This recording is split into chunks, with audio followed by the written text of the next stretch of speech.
insights you need to crush your business goals and build the business of your dreams. Now that you're here, let's dive in.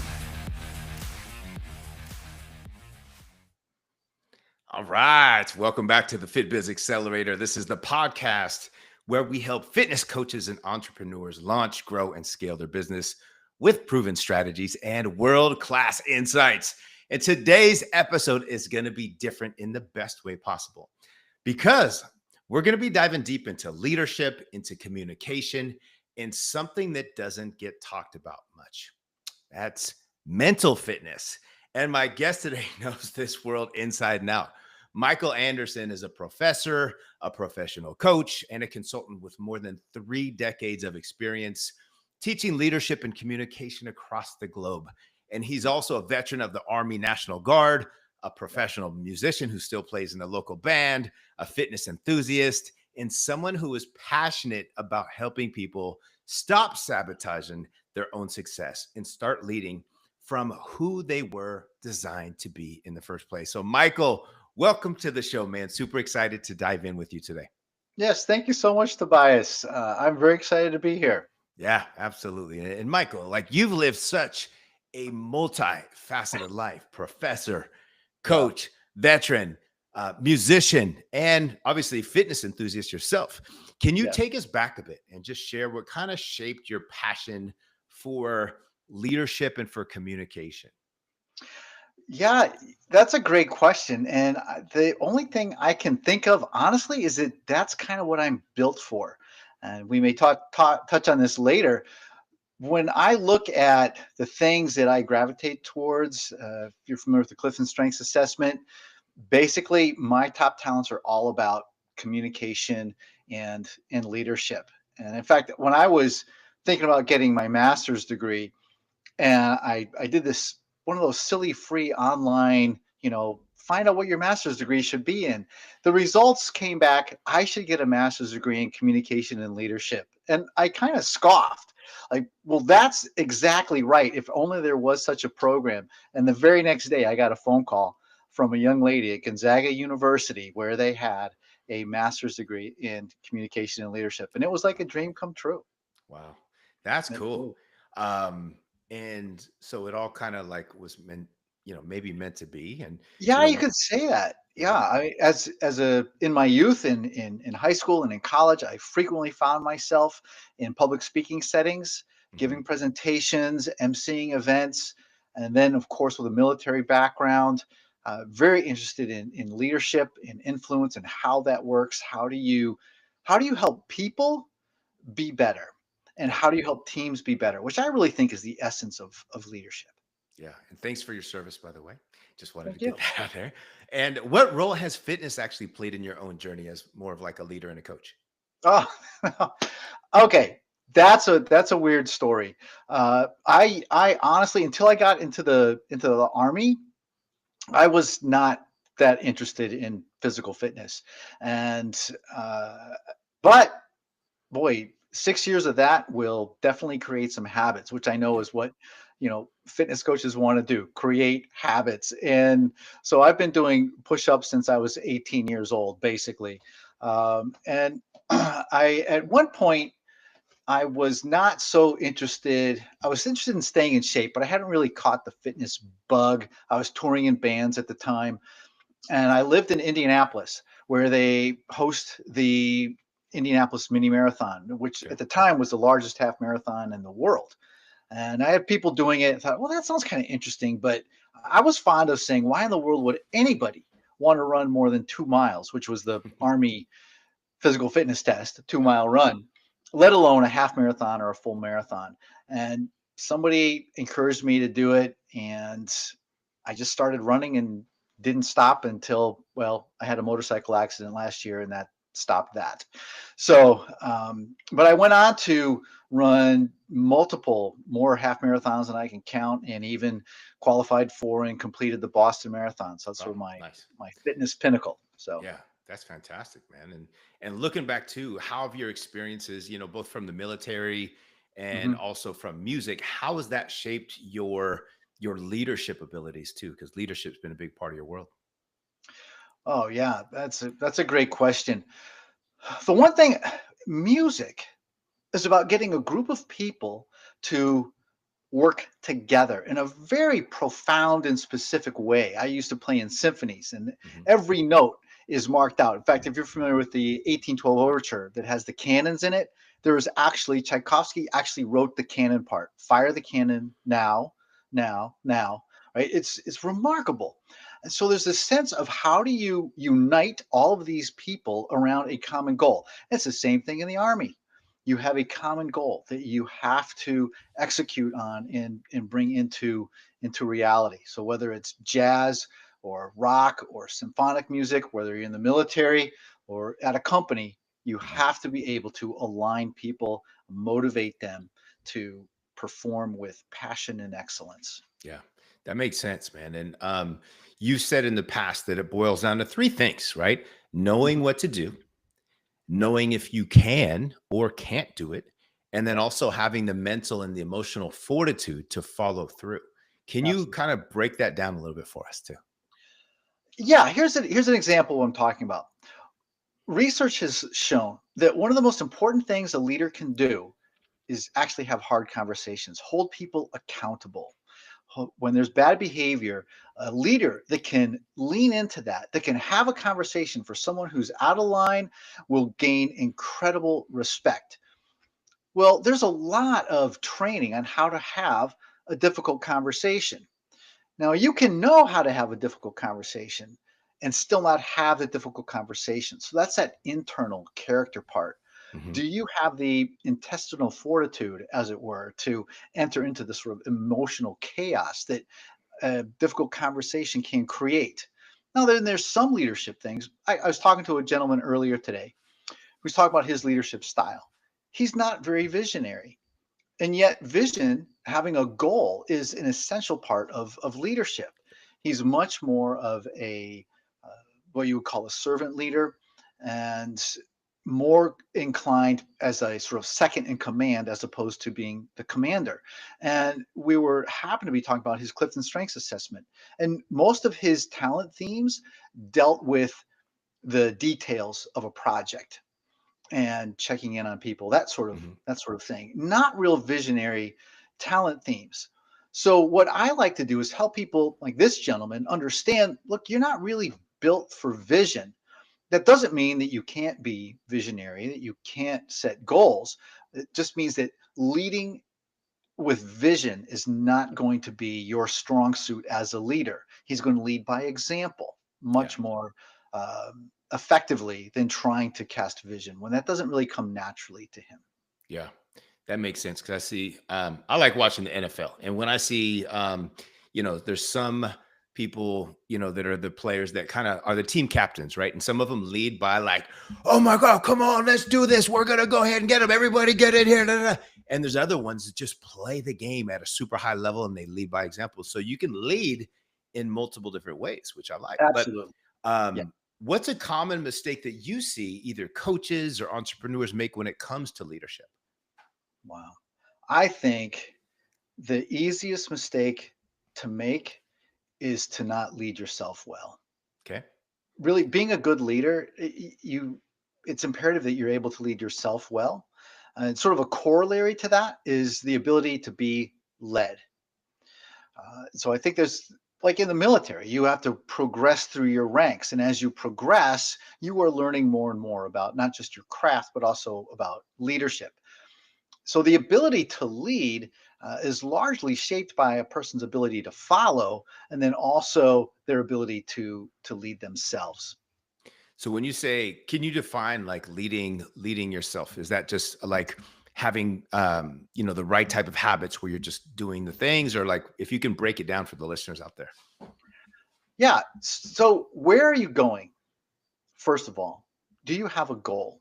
That's essential if you're going to Hmm. lead. And actually, when I was doing my research, my master's degree, one of the things that dawned on me is the word leader has certain assumptions built into it. And one of the assumptions is there's a destination. You're actually going somewhere. So if you're going to lead yourself, it really matters that you know where you're going. If you have a very nebulous sense of where you want to go, where you want to take your business, who you want your audience to be, it's going to be much more difficult for you to lead yourself Mhm. towards that goal.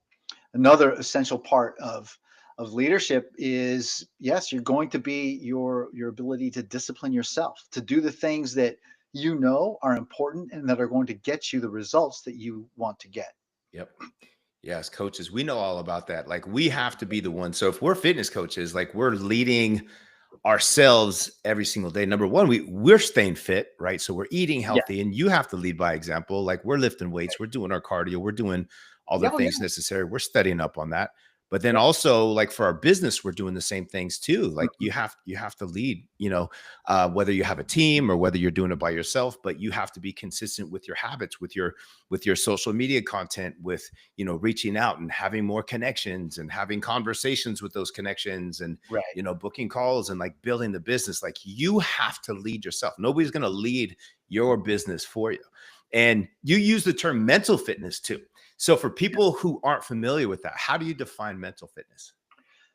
Yeah, your mental fitness is your ability to respond to life's challenges. Not unlike physical fitness. Your physical fitness is your ability to respond to the physical challenges that you're faced with. When you and I were talking earlier, we were talking about climbing a mountain, right? If I'm Mhm. going to go to Colorado and climb a 14er, which I would love to do, if I'm not in shape, I am going to have a really hard time. It's going to be difficult.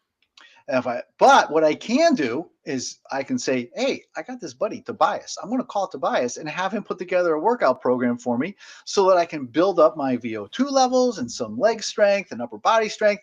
I can conquer this 14er. Now, getting over the 14er is still going to take a lot of effort, Yep. but I'll recover much more quickly. It'll be easier for me to get over that mountain. Now, apply that to mental fitness, business setbacks, COVID, interpersonal conflict, right? You might even in your body right now be feeling a visceral response to those words. They're not fun things. Mental fitness is our ability to recover and confront the realities of life. Oh, The war in Ukraine, yeah. Charlie Kirk being shot. Pick an event that is difficult, and our ability to respond to that is a reflection of our mental fitness. Yeah, that's a good point. Good correlations in there. And a lot of coaches also they know what to do, but Mhm. sometimes they struggle with procrastination or with Oh self-doubt yeah. or Oh yeah. burnout. So how do you coach somebody through the gap between knowing and actually doing? Yeah, that's a great question. There's a lot to that. There's a lot of nuance. First of all, back to, is it something you really can do? Is it something you're going to excel at? If Mhm. not, how can you mitigate that? Who do you know that's great at that that will help you? We're not designed to live independently. Um, there's a great leadership quote about that says the idea that there are well-rounded people who have only strengths and no weaknesses, is a recipe for mediocrity, if not disaster. We have to get people around us who are going to support us Yep. and who can fill in those gaps. So first of all, find out, can you do it? And if not, what are those parts that you don't do well that other people can come in and do? Then you want to look at what is getting in the way, what is causing this self-sabotaging behavior. There's some narrative in our head that is telling us a lie. This is going to be too hard for you. This won't be enough fun. This isn't going to work. You're a loser. You're not achieving enough. Yeah. People aren't going to be happy with you. All these lies come in and they lock us up. Yep. And what I help people do is discover those lies and then develop the mental fitness to get over the sort of mountains that those lies create in our lives. Ah, yes. And I know a lot of it is putting yourself around the wrong types of people, because they say that like the five people that you surround yourself with are the ones who actually will shape who you become. Right. So Yep. if you're around, a bunch of people that aren't really doing much with their lives and complaining all the time, you're Mhm. going to be the sixth one. Or if you're around people that are like high achievers, always, striving for greatness, like you're going to be the next one that's going to be in there too. Yeah. And what do you think? Is resilience something that we build more from success? Is it from failure, or is it from both? Yeah, it's gonna be. I'm going with both on that one, Okay. Tobias. Yeah. Because if you never fail, then you don't have the opportunity to develop resilience, right? Um, but as we have victories, those create what psychologists would call evocative memories. Hmm. Something I can go back to. Wait a minute. I actually qualified for the Boston Marathon by running a 6-minute mile in the last mile of a marathon where my buddy had crashed out and he said, "You got to finish," and there's no time left. How does that happen? Right. And so I have these, and then I ran the Boston Marathon even though I was sick. So I have these milestones in my life that affirm that you're capable of doing some pretty impressive things, so to speak. Yeah. You know, but then I have other things like this past year has been very difficult trying to recover from a motorcycle accident and 2 major surgeries, learning to walk again, being told I have to totally change my workout routine because I can't use straight bars, blah blah blah. That's really tough, you see. And so it's a mix of being able to, well, it's weightlifting, isn't it? You're going for your 1 rep max. And if you don't get crushed, you're not going to keep going, right? You get crushed by a weight, you back off, you keep working up, and you keep pushing yourself forward. You keep increasing your 1 rep max. And I think it's the same emotionally. We're increasing our 1 rep max. Okay. And a lot of people have a hard time with self-sabotage. So why do so many people sabotage themselves? And what's the first step to breaking that cycle, Michael? Yeah. Well, I think just like with any problem, the first step is admitting that you have a problem. Okay. Now, why do we do that? We do it in a way by accident on purpose. And what I mean by that is, Tobias, what do you think is the number one responsibility of your brain? Uh Probably, well, it does the number one, I'm not sure. It does so many things. Like it It keeps your does. heart beating, it It keeps, does. it keeps you alive, I would say, probably. Exactly. You got it. I put you on the spot. You nailed it. Oh, The cool. number one job of the brain is to keep the owner alive, plain and simple. So that is why our brains have like 3 to 1 neurons, neuroreceptors that are threat receptors Mhm. because threats are a problem. Friends aren't going to hurt us, but enemies are, right? And so our brains are always on the lookout for danger. Yeah. Now, as a newborn babe, years like 0 to 2, all your brain knows is what's happening around you. It doesn't understand why or what's going on. And we learn or very, very early on how to protect ourselves. If I don't want mom or dad to yell at me or hit at me or um, fight with each other, if I don't want bad things to happen to me, if I behave this way, it's going to keep me safe. So you mentioned high achievers. Mhm. Yeah, there are some great high achievers, but a lot of times that's sort of it's being driven by a shadow. I've got to keep myself alive message. In order for me to be a good person, I have to achieve, which is something we begin these learning these lies or distortions might be a better word in our infancy, and we create these thought patterns. And over the years, we grow, we mature, and we realize, well, maybe not so much. But those neural pathways, they've been built for years and years and years. And so we basically have what I call a neurological superhighway that goes right into our amygdala. And what we need to do then is acknowledge that I have a problem sabotaging myself, then figure out, well, how am I doing that? What are the lies I'm telling myself? When do those lies show up? What does that feel like in my body? What are the thoughts that go through my head? And I think one of the great, and I love that this is free. There's a free assessment online at a website called Positive Intelligence, positiveintelligence.com backslash or slash saboteurs. That will tell you right there, this is how you are sabotaging yourself. Once you know that, then you can start doing the mental fitness exercises and dealing with that behavior, Gotcha. if you will. Yeah. And all the self-awareness and things in there too is so Mhm. important. So for Yes. fitness coaches specifically, how can self-awareness actually improve client results and improve, retention and Mhm. things like that too? Yeah, I think that's so key. I'm really glad you brought that up. That self awareness, first of all, will help you understand what's motivating you. Why do you want to have this business? What's going on there? And how are you getting in your own way? What are the lies you're telling yourself? Because until you acknowledge those lies, you can't deal with them. Hmm. So there's that aspect. Self-awareness is also the cornerstone of emotional intelligence, which if you've done any reading on leadership in the past 30 years, you will realize that emotional intelligence is it's foundational to success in life and especially as a leader. Because that's your ability to control yourself, but then also understand, relate to, and manage the relationships around you. So, as a personal trainer, your ability to empathize with your clients is critical. Yeah. And your ability to understand the emotions that they're bringing into any session is critical.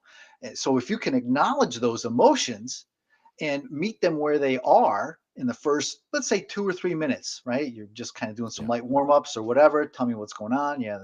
And then allow them some space to offload some of their emotions. They're going to be able to go through whatever lesson you have for them that day, whatever routine you're going to do, much more effectively. So Yeah. it's going to help you, it's going to help your clients. Everybody's Yeah. performance is going up. Yeah. So you have to build trust both with your clients, Absolutely. both with your, the people, your audience out there. And, Yes. when it comes to trust itself, like what do you think builds it fastest and what do you think destroys it the fastest too? Oh, wow. Destroy it. That's an interesting angle because I'm so much more interested in building trust Yeah. than destroying it. I don't think about destroying it so much. I think easily the most important thing for building trust is vulnerability. Okay. I refer to vulnerability as the fertile soil that allows trust to go. Right. So I would imagine, Tobias, that over the years you've had some setbacks, some disappointments, some things didn't work out real well.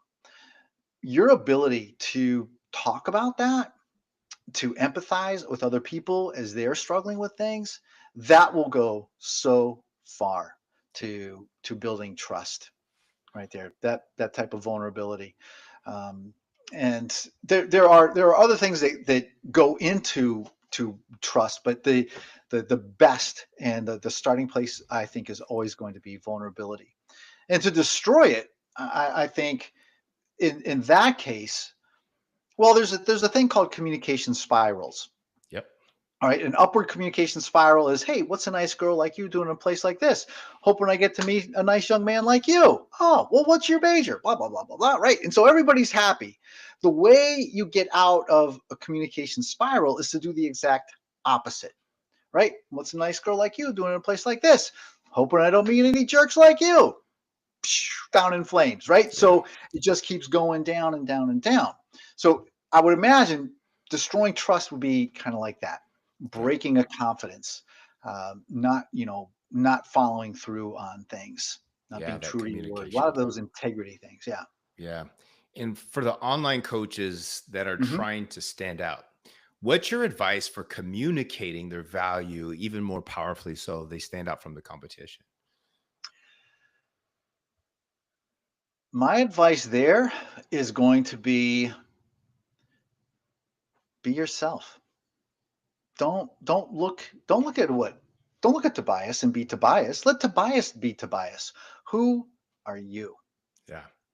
Be that person, and that creates, well, it's vulnerability, right? Someone, if I'm out there being Tobias and then they meet me and they go, wait, I thought I was meeting a guy like Tobias, but you're not like Tobias. You're different, Yeah. right?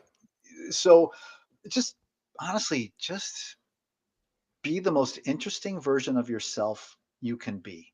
Yeah. And I tell people that all the time because Yeah. I see them kind of like change and they're trying to be like the other Mhm. fitness coaches that are on Instagram or whatever. And I'm like, hey, be yourself. Like show your personality because they're too scared to just like show who they are. And I'm like, man, there's gonna be so many people that will just respond to you because of who you are. Like you don't have to, look like me. There's gonna be people that prefer somebody like you than they do for me, and vice versa. So, and it's okay. So I Yeah. love that you said that. And you yourself, Michael, you've worn so many hats, right? Mhm. Soldier, musician, professor, coach. Which of those roles taught you the most about resilience?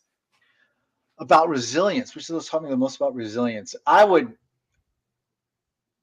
as I reflect on this, that's tough because it's going to be a combination of being in the military and being in a band. Because when you're in a band, it's just like in the military. Like if you're out doing a live drill in the military, things are going to go wrong, Yeah. right? It's an imperfect world. Live performance, things happen that aren't supposed to happen. And your ability to adapt and not tank yourself, not go all bad on yourself or the people around you, like that knucklehead did this or whatever. But your ability to embrace the change and go with the flow, as we're in those live environments, that's where that really can grow and flourish. Yeah, cool. No, I like that too. And I mean, so obviously the musician part has Mhm. taught you a lot, and then your military, and specifically from your military, like what lessons from that, from your military background, still guide how you coach and lead people today? That's interesting. That is really interesting. Now you've got me a little bit stumped there. I'm gonna have to because that was a long time ago. I'm gonna think back. Hmm. Here's there's a time and a place in your relationship with your leader. Now, obviously, the military is very structured. Very Yeah. you've got very strong delineations. Okay. One of the things I learned though, and this was at basic training with my sergeant, um, was again going back to just be yourself. Don't try to be somebody else. Um, and I stood out to him, and I was given a lot of responsibility. Oddly enough, I was trying to hide, but I was still being authentic. I was, I kept my act together. I paid attention. I studied hard, and that made an impression on him. And at one point, at basic training of all places, I ended up having a conversation with my drill sergeant that was life changing. It was just unbelievable as he kind of stepped out of the drill sergeant role with this very strong separation between authority and friendship, and we just had a conversation as two men, and it was really great. And Nice. so this ability to still be human and be present with people and know when you as a leader it's time to, well, be vulnerable Yep. and make a connection with someone. Okay, cool. Yeah, that's um wow, that's different than I even expected. So that's cool. And Yeah. I'm gonna ask you kind of like a big question that we're gonna tighten in here. So Yeah. if you could like compress 30 plus years of all your experience into one truth about leadership that everybody should remember, what's that one thing? Huh. Wow. I know. I I, know. you can tell from this interview that I'm rarely at a loss for words because I talk so much, but you've done it, Tobias. Congratulations. Thank you. uh, when it comes to leadership, leadership is relentlessly developmental. Leadership is relentlessly developmental. It's about making the people around you better. Now, having said that, I'm challenged by, yeah, I'm going to go back on that just a little bit. I'm going to back up a little bit further. The best leaders are lovers. Book, The Leadership Challenge, I refer to as the Leadership Bible. It's very well researched. It's an excellent book. Here's the spoiler. The last chapter is about what makes a great leader. And what makes a great leader is someone who loves. They love leading, they love their product or their destination, they love the people around them. Wow. I like that. I like that. That's cool. Yeah. And the A best quick coaches love what they do and they're in love with the results that yes. they provide and they love their clients and usually it's because like something that they did in the past, they learned from it and Mhm. it was like, sometimes traumatic for them and then they were Right. able to overcome it and Yeah. that's why they become so passionate about it. At least some of the Yeah. like the most powerful coaches that I know. And for the coaches listening who want to grow their Mhm. business, but they feel like they're getting in their own way. Like, what's one simple practice that you would say, hey, start doing this today? One simple practice. Oh gosh, there's many. Once you've identified and you acknowledge I'm getting in my own way, really work on your self-awareness. What are you telling yourself? And then ask yourself, is that really true? Hmm. I made a phone call today to a neighboring chamber of commerce to say, hey, you know what? I want to offer my services to do some training for business leaders here. And but in order to make that phone call, I had to identify and combat the lies in my head that say they don't want to listen to you. They don't know you. Why do you think they were going to ask you to come and talk to them? Yeah. And so we have all these self-defeating lies. Identify them and do the hard work of fighting them. You can fight them in part on your own, but you're never going to succeed without an army, so to speak. So here's something I'll just offer you and all the listeners. Go to my website. On my website, there's a free download called the Power Bank. That's going to be 3 energy sources in your life that are free. Your challenge, my challenge to you is to access these every day. Do something out of these 15 elements from 3 areas. So you have 3 areas: rest, recreation, and relationships.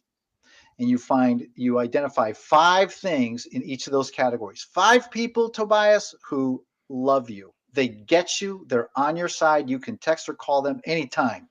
Some client blows up on you and says you are the dumbest trainer I've ever met with. You don't know, you can't train your way out of a paper bag. You call up one of your guys and you say, would you believe what happened to me? And they listen to you, talk you off the edge, Yeah. and they're with you. What are 5 things you can do that allow you to rest really well? Make sure you do that. I took a nap this afternoon. I was tired. You know what? I'm not getting any work done if I just try to push through. Yeah. I'm I'm just going to relax for a little bit. And then recreation. What are things that you can do that feed your soul? Maybe it's reading a book. Maybe it's going for a run. You know, playing music. What are those things? All those. This is basically we're dealing with the second law of thermodynamics, right? Everything is expending energy, and we have to put energy back into the system. As a coach, you're expending a lot of energy to start this business or expand this business. How are you injecting energy into yourself? The power bank is your energy source. Nice. I like that. And he said the second law of thermodynamics, not the first law, not energy in versus energy out, but energy out, putting the energy back in. Oh, Right. refueling the chamber, refueling the beast. Yes, you Exactly. guys know that. So Yep. I like that, man.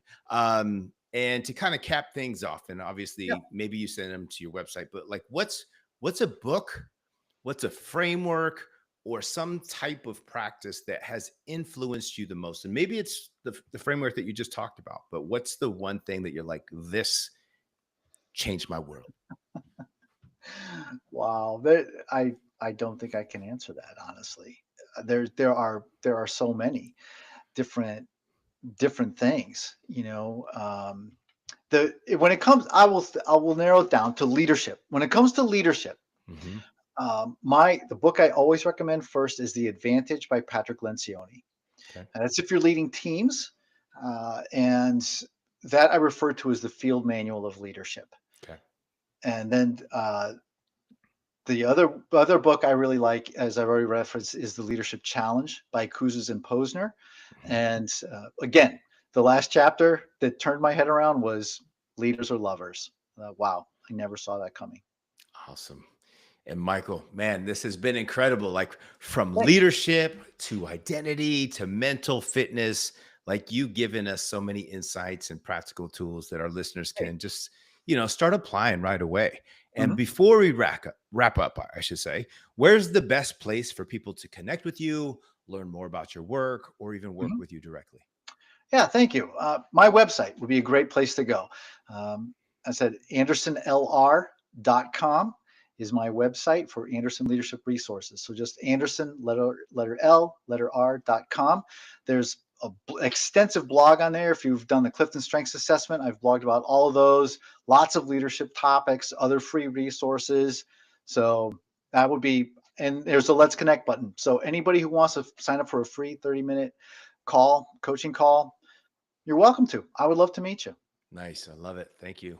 And thanks again for being here, Michael. And like to everybody listening, just remember the best thing you can do for your business, for your clients, and for your relationships is to first know and lead yourself. That's where everything else flows from. And we'll see you on the next episode of the Fit Biz Accelerator. Thanks so much for tuning in. Thanks for tuning in to the Fit Biz Accelerator. If you found value in today's episode, make sure to subscribe so you never miss a tip or strategy to grow your online fitness business. And if you're ready to fast track your success, don't forget to check out tntfitprocoaching.com. Until next time, stay consistent, stay focused, and keep crushing it.